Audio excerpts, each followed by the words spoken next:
మీ business ను develop చేసుకోవాలి అనుకుంటున్నారా? మీ పరపతిని పెంచుకోవాలి అనుకుంటున్నారా? అయితే ఓకే టీవీ ద్వారా L band, Aston band ad, scrolling ad, ad with voice overs, logo bug, video ads ద్వారా మీ యాడ్స్ ను పబ్లిష్ చేసుకోండి. సంప్రదించవలసిన ఫోన్ నెంబర్ 8520917933. ఈరోజు శాసనసభలో ముఖ్యమంత్రి గారు, మంత్రులు, అదేవిధంగా కాంగ్రెస్ సభ్యులు కూడా మా వక్తల మీద, ముఖ్యంగా ఇవాళ బడ్జెట్ ప్రసంగంపై ప్రసంగించిన పెద్దలు గౌరవనీయులు కడియం శ్రీహరి గారి మీద కూడా అసభ్య పదజాలంతో ఇవాళ వాళ్ళు మాట్లాడడం జరిగింది. ముఖ్యమంత్రి గారు ఎల్ఓపి గారి మీద, కేసీఆర్ గారి మీద కూడా సమయ సందర్భం లేకుండా ఇవాళ ఇష్టం వచ్చినట్టు అసభ్య పదజాలంతో మాట్లాడడం జరిగింది. మేము దాన్ని వారు మాట్లాడుతున్నప్పుడే నిరసించాం. ఇవాళ శ్రీహరి గారు మాట్లాడుతున్నప్పుడు సభలో ముఖ్యమంత్రి గారు కానీ, ఎల్ఏ మినిస్టర్ కానీ, లేకపోతే ఫైనాన్స్ మినిస్టర్ కానీ మాట్లాడాలి. అసలు వాళ్ళు ఎవరు లేరు. ఉన్న వాళ్ళెవరు కూడా మాట్లాడడానికి ఏదో మాట్లాడుతుంటారు, తిట్టే ప్రయత్నం చేస్తుంటారు. ఒక సభ్యుడు మాట్లాడుతుంటే 20 సార్లు మైక్ కట్టు. వీరు మాట్లాడిన తర్వాత రాసుకొని ఒకటేసారి సమాధానం చెప్పడం అనేది ఒక సంప్రదాయం. కానీ ప్రతి మాటకు వాళ్ళు ఏదో కట్ చేసి మన ఫ్లో తగ్గించాలని, లేకపోతే మనం చెప్పిన వాస్తవాలు ఏమో ప్రజలకు పోద్దని చెప్పేసి ఒక దుష్ట పన్నాగం. అదేవిధంగా ప్రతి నిమిషం కూడా కొత్త సభ్యులైన వాళ్ళని కూడా రెచ్చగొట్టే విధంగా వారు మాట్లాడకపోతే ముఖ్యమంత్రి గారు, మంత్రులే వాళ్ళని రెచ్చగొట్టు చేస్తున్నారు. ఇది సైగలు చేసి లేకపోతే చిట్టీల మీద రాసిచ్చి చెప్తున్నారు. ఈ విధంగా రాజగోపాల్ రెడ్డి గారు మాట్లాడిన దాన్ని మేము అందరం కూడా మాట్లాడి చెప్తే కూడా ఇవాళ ఒక దళిత సీనియర్ నాయకులు, 4 దశాబ్దాల సీనియర్ నాయకులు, అనేక శాఖలు చేసిన శ్రీహరి గారి మీద కూడా ఈ విధంగా మాట్లాడడం ఖండిస్తున్నాం. దాన్ని తొలగించాలని ముందు అక్కడ కూడా చెప్పినాం. ఇవాళ కూడా స్పీకర్ గారిని కోరుతున్నాం. అదేవిధంగా ఎల్ఓపి కేసీఆర్ గారి మీద ముఖ్యమంత్రి గారు మాట్లాడడం, వారు మాట్లాడమే కాదు ఇదే తెలంగాణ భాష అని అంటారు. ఇలా వారు దేని గురించి మాట్లాడుతున్నారు? వారు కేసీఆర్ గారు ముఖ్యమంత్రిగా ఉన్నప్పుడు వారిని ఏ విధంగా దూషించిండ్రు, అసభ్యకరంగా ఏ విధంగా మాట్లాడినరు. ముఖ్యమంత్రి కేసీఆర్ గారు ఉన్నప్పుడు కాల్చి చంపాలని చెప్పేసి కూడా మాట్లాడిన వారు రేవంత్ రెడ్డి గారు. ఇవాళ భాష గురించి, సంస్కృతి గురించి, చరిత్ర గురించి వారు ఏది మాట్లాడితే అదే సంస్కృతి, చరిత్ర అని చెప్పి అనుకుంటున్నారు. వారు ఇవాళ ఎవరికి ఉన్నారు? సమైక్యాంధ్ర భావ వారసుడు రేవంత్ రెడ్డి గారు. చంద్రబాబు అండ్ కో కంపెనీ ఏదైతే ఉన్నదో వాళ్ళు ఇలా రేవంత్ రెడ్డిని అడ్డుపెట్టుకొని ఇక్కడ తెలంగాణ ఆనవాళ్లు చెరిపేయడానికి, తెలంగాణ అస్తిత్వాన్ని చెడగొట్టడానికి, తెలంగాణ రాజముద్రను, తెలంగాణ తల్లి, తెలంగాణ బోర్డులు అన్నింటినీ చెరిపేయడానికి అని చెప్పి చంద్రబాబు అండ్ కో చెప్పిన విధంగా రేవంత్ రెడ్డి గారు నడుచుకుంటున్నారు. వారు చెప్పినట్టు అదే భాష మాట్లాడుతున్నారు. ప్రజలు గమనిస్తా ఉన్నారు. ఇవాళ శాసనసభలో మేము మాట్లాడిన తర్వాత ఏమన్నా అభ్యంతరకరంగా ఉంటే వాళ్ళు తొలగించవచ్చు. అసలు మాకు అవకాశమే ఇవ్వరు. 39 మంది సభ్యులుంటే మాకు 30 నిమిషాలంట. ఒక్క సభ్యుడున్న సిపిఐ గారికి 1 అవర్, 7 సభ్యులున్న ఎంఐఎంకి 1.5 అవర్. అంటే ఎంత దుర్మార్గంగా వాళ్ళు చేస్తున్నారంటే, మాట్లాడనీయడానికి అర్ధగంట ఇస్తా అని చెప్పేసి అందులో 10-15 కట్లు, లేకపోతే 10 మంది మంత్రులు, సభ్యులు మాట్లాడుతుంటారు. ఇది ఎక్కడి సంప్రదాయం? మధ్యలో వాళ్ళు ఎక్కడైనా తక్కువ మాట్లాడలేకపోతున్నారని చెప్పంటే ముఖ్యమంత్రి గారు లేచి అసభ్యంగా మాట్లాడుతుంటారు.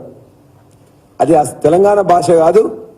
తెలంగాణ భాష ఏంది, చరిత్ర ఏందని, సంస్కృతి ఏందని 4 కోట్ల ప్రజలకు తెలుసు. 4 కోట్ల ప్రజలు రేవంత్ రెడ్డి గారు కాంగ్రెస్ కి ఓటు వేయలే.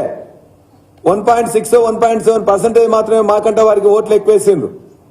మాకేదైతే 39 సీట్లు ఇచ్చి ఇంత పర్సంటేజ్ ఓట్లు వేసిన ప్రజలకు ఆకాంక్షలకు అనుగుణంగా మాకిచ్చిన ప్రతిపక్ష పాత్రను ఖచ్చితంగా పోషిస్తాం.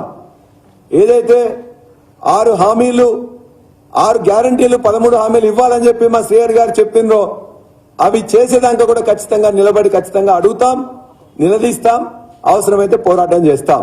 శాసనసభ వేదిక అయితే అక్కడ చేస్తాం, శాసనసభ బయటనే చేస్తాం. శాసనసభ బయట మేము ఇంతవరకు 10 సంవత్సరాల నుంచి నడిచినప్పుడు కూడా ఏనాడు కూడా అక్కడ పోనీయకుండా, ఒక ఎమ్మెల్యేలను పోనీయకుండా లేదు. శాసనసభ ప్రతిపక్ష నాయకునికి ఇచ్చిన రూమ్ ఇలా అసెంబ్లీ, ఉమ్మడి అసెంబ్లీ ఉన్నప్పటి నుంచి, తెలంగాణ అసెంబ్లీ ఉన్నప్పటి నుంచి కూడా వాళ్ళు 5 ఉన్నా కూడా అదే ఇచ్చినాం. అర్ధరాత్రి దానికి మూసేసి, గొడగట్టేసి, కలరేసి పడేసింది. ఏంటంటే మీకు ఇస్తామన్నాం కదా అని చెప్పేసి మాకు ఇచ్చినామన్నది ఇప్పటిదానికి ఇవ్వలే. అంటే ప్రతిపక్ష నాయకునికి ఇచ్చే గదిని ఇవాళ వాళ్ళు మొత్తం కూడా తీసేసుకుంటారు, అగౌరవపరుస్తారు. అక్కడ ప్రెస్ కూర్చుంటుంటే ఇంతకుముందు ఉన్న కమిటీ హాల్లో తాళం వేసేసి ప్రెస్ను కూర్చొనియారు. లేక అక్కడికి ఏదైతే ప్రెస్ మీట్ పెట్టిందో ప్రెస్ మీట్ దగ్గర పోవడానికి మా ఎమ్మెల్యేలనే సభ్యులను కూడా అక్కడికి పోనీయట్లేదు. నీ కంచెలు ముఖ్యమంత్రి ప్రగతి భవన్ లో ఉండట్లేదు కాబట్టి తీసినట్టు నాటకమాడి ఆ కంచెల్ని అలా రేవంత్ రెడ్డి చుట్టూ ఇంటి చుట్టూ వేసుకున్నారు. ఇవాళ అసెంబ్లీలో లోపల మొత్తం కంచెలు వేసిండ్రు. అదే విధంగా అసెంబ్లీ బయట కూడా 3 రెట్లు కంచెలు వేసిండ్రు. కంచెలు ఇవాళ అందరికీ తెలుసు ఎక్కడ వేసిండ్రు, ఎక్కడ తీసిండ్రు, ఎక్కడ వేసినది అందరికి తెలుసు. ముఖ్యమంత్రి ఉండట్లేదు కాబట్టి ప్రగతి భవన్ ముందు తీసింది తప్ప ముఖ్యమంత్రి ఉన్న దగ్గర అంత 4 రెట్లు కంచెలు వేసిండ్రు. ఆ కంచెలు అందరికీ అన్ని అవపడతాయి. కాబట్టి ఇవాళ ప్రతి క్షణం కూడా ఇవాళ వాడిది ఎట్లుందంటే మాది నీళ్లు నిధులు నియామకాలు అని చెప్పి మాది ఉంటే వాళ్ళ ట్యాగ్ లైన్ ఎట్లుందంటే కాంగ్రెస్ ప్రభుత్వాన్ని నిందలు పత్రాలు అంటే శ్వేత పత్రాలు మోసాలతో ఉన్నది. కాబట్టి ఇవన్నీ కొన్ని రోజులు గత ముఖ్యమంత్రి గారిని తిడితేనేమో భారత రాష్ట్ర సమితిని తిడితేనేమో నడుస్తాయి తప్ప ఇవాళ మీరు ఇలా తెలంగాణకు వ్యతిరేకంగా నడుస్తున్నారు, తెలంగాణకు వ్యతిరేకంగా మాట్లాడుతున్నారు, తెలంగాణ వాదులను తెలంగాణ నాయకులను కించపరుస్తున్నారు. అది నడవదు కాక నడవదు. రాజముద్రను చెరిపేస్తారట. రాజముద్రలో ఉన్న 3 ఏమున్నాయి? ఒకటేమో 3 సింహాలు. ఎవరు తీసుకొచ్చిన దాన్ని? ఆనాడు కాంగ్రెస్ ప్రభుత్వం, నెహ్రూ ప్రభుత్వం అక్కడ సారనాథ్ శిల్పం నుంచి సారనాథ్ యొక్క దాని నుండి అశోకుడు చక్రవర్తిగా ఉన్న దాని నుంచి ఆనాడు ఆ దాన్ని తీసుకున్నారు. మరి వాళ్ళే కదా పెట్టింది. ఇలా తెలంగాణ రాజముద్రలో ఉంటే అది కేసీఆర్ గారు సృష్టించిందా? లేక 1100 సంవత్సరాల నాటి కాకతీయుల నాటి ఆ కళా తోరణం ఇలా వరంగల్లు ప్రజలకు, వరంగల్లు ప్రాంతమే కాదు ఈ భారతదేశంలో అనేక ప్రాంతాలు కూడా కాకతీయులు ఏలేరు. కాకతీయులు ఏలినప్పుడు వారు ఏ విధంగా పాలన ఉంది, ఏ విధంగా గొలుసుకట్టు చెరువులు ఇచ్చిండ్రు, ఏ విధంగా సంస్కృతి ఉన్నది, పెద్ద పెద్ద చెరువులను ఏ విధంగా తవ్వించిండ్రు, 1000 స్తంభాల గుడి కావచ్చు, ఇతర అన్ని కూడా ఏ విధంగా కోట, వరంగల్ కోట కావచ్చు, అవన్నీ చూస్తే కూడా చారిత్రక సంస్కృతి ప్రతిబింబిస్తుంది. దానికి అలా వ్యతిరేకంగా ఓరుగల్లు ప్రజలను అవమానపరిచే విధంగా కాకతీయులను ఇవాళ మొత్తం కూడా వాళ్ళు కాకతీయ యొక్క వారసత్వ సంపదను చెడగొట్టే విధంగా చర్య తీసుకుంటున్నారు. ఇది కూడా చంద్రబాబు అండ్ కో వాళ్ళు చెప్పినట్టే వీరు చేస్తున్నారు. ఇంకొకటి 450 సంవత్సరాల కింద కట్టిన చార్మినార్ మత ప్రతీకగా ఉన్నది, మత సామరస్యానికి ప్రతీకగా ఉన్నది. ఆనాడు కల్రా సోకి అనేక మంది, వేలాది మంది చచ్చిపోతే వారికి గుర్తుగా అనేక మందికి పని కల్పించడానికి గుర్తుగా పెట్టుకున్న చార్మినార్ ని అలా ఏదో రాజులకు సంబంధించిందని చెప్పేసి ముస్లిం వ్యతిరేక చర్యగా దాన్ని మేము భావిస్తా ఉన్నాం.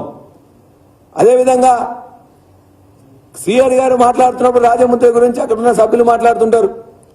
ఏ విధంగా గోల్కొండ కోట నుంచి వెళ్ళి ఎగరేస్తారు ఏ జెండా అని చెప్పేసి. మరి ఇదే నెహ్రూ ప్రభుత్వం, కాంగ్రెస్ ప్రభుత్వం గత 75 సంవత్సరాలుగా ఎర్రకోట నుంచి ఎగరేస్తున్నారు. ఎర్రకోట రాజచిహ్నం కాదా? గోల్కొండనే మాత్రమే రాజచిహ్నమా? కాబట్టి దీన్ని ఖచ్చితంగా ఖండిస్తూ ద్వంద్వ వైఖరిని విడనాడాల్సిందిగా వాళ్ళందరినీ కూడా మేము కోరుతా ఉన్నాం. అంతేకాకుండా ఇప్పుడు కొత్తగా ఇయాటి నుండే మాట్లాడుతున్నారు రాజీవ్ గాంధీ విగ్రహాన్ని ఇవాళ తెలంగాణ సెక్రటరియట్కి వ్యతిరేకంగా అమరవీరుల స్తూపానికి వ్యతిరేకంగా ఉన్న మధ్య ప్లేస్ లో పెడతామని మేము ఆల్రెడీ దాన్ని పెట్టాలని చెప్పేసి ప్లాన్ చేసి దానికి సంబంధించిన మొత్తం కూడా డిజైన్ చేపించేసి ఆర్డర్స్ చేయడం జరిగింది. దీన్ని కాదని ఇవాళ తెలంగాణతో సంబంధం లేని ఇలా రాజీవ్ గాంధీ గారి బొమ్మ పెట్టాలని చెప్పేసి అనుకుంటున్నారు. ఇది వాళ్ళ భావ దారిద్ర్యం తప్ప మరొకటి కాదు. ఇవాళ ఏదైతే ఈ చర్య తీసుకుంటున్నారో తెలంగాణ ప్రజల మీద దాడి, తెలంగాణ భావజాలం మీద దాడి, తెలంగాణ హక్కుల మీద దాడి, తెలంగాణకు సంబంధం లేని రాజీవ్ గాంధీ గారి విగ్రహాన్ని అక్కడ పెట్టడం అంటే నిజంగా తెలంగాణ ప్రజలను అవమానపరచడమే, తెలంగాణ తల్లిని అవమానపరచడమే.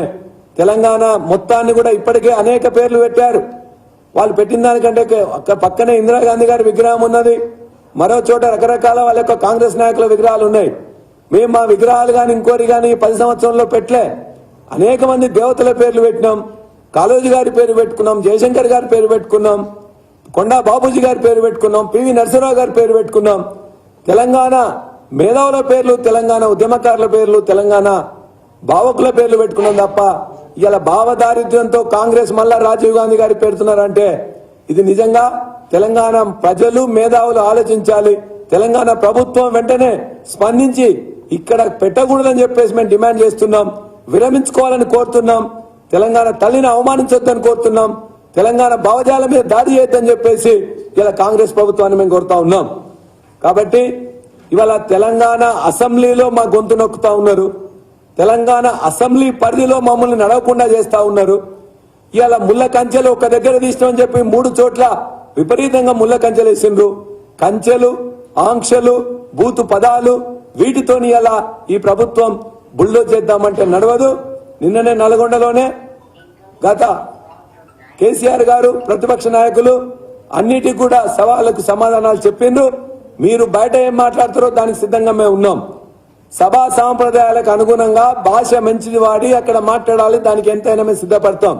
చివరిగా ఒకటే మాట, మాకు మీరు కావాల్సినంత టైం ఇచ్చి మైక్ కట్ చేయకుండా 2 రోజులైనా ఇస్తామని చెప్పి మీరు ఎందుకు ఇవ్వలేకపోతున్నారు? ఎందుకు భయపడుతున్నారు? ఎందుకు వినడానికి సిద్ధంగా లేరు? ప్రజల దగ్గరికి మా వాయిస్ ఎందుకు పోనివ్వట్లేదు? ఇది మీరు పునః పరిశీలించుకొని మా మీద ఏదైతే శ్రీహరి గారి మీద మాట్లాడిన రాజగోపాల్ రెడ్డి చేసిన వ్యాఖ్యలను తొలగించాలి. మొదటిది. రెండోది, ముఖ్యమంత్రి ఇవాళ ఎల్ఓపి లీడర్ మీద మాట్లాడిన భాష తొలగించాలి. మూడోది, ఇప్పటి వరకు గత 10 సంవత్సరంతో ఏ విధంగా ఉన్నాయో అదే విధంగా ప్రెస్ ఏరియాకి మమ్మల్ని అనుమతించాలి. అదే విధంగా ప్రెస్ వాళ్ళందరినీ ఇంతకుముందు ఏ విధంగా చేసినామో ఆ ప్రెస్ వాళ్ళందరినీ కూడా అనుమతించాలి. చివరిగా, ఇవాళ ఏదైతే రాజీవ్ గాంధీ విగ్రహానికి తలబెట్టిందో అది తెలంగాణ ప్రజల మీద దాడి కాబట్టి దాన్ని విరమించుకోవాలని చెప్పి చెప్తూ ఈ విధమైన ఖచ్చితంగా ఇటువంటి చేస్తే మాత్రం ప్రజలు ఊరుకోరు.